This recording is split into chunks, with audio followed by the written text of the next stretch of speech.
Hello guys, that's what happened when you have a dog and cat. They think they own the world.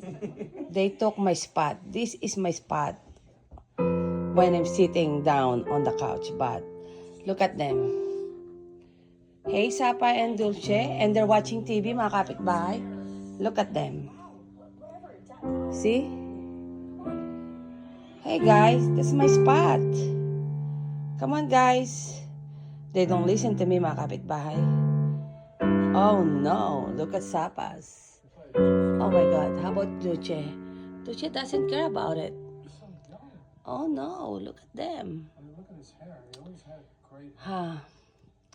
I don't know what I'm going to do. Sweetheart, can I yell at them or no? Just sit down, they'll move. My husband doesn't want them to yell at them. Said sit down and they'll move. But That's how they Sapa, learn it's your spot.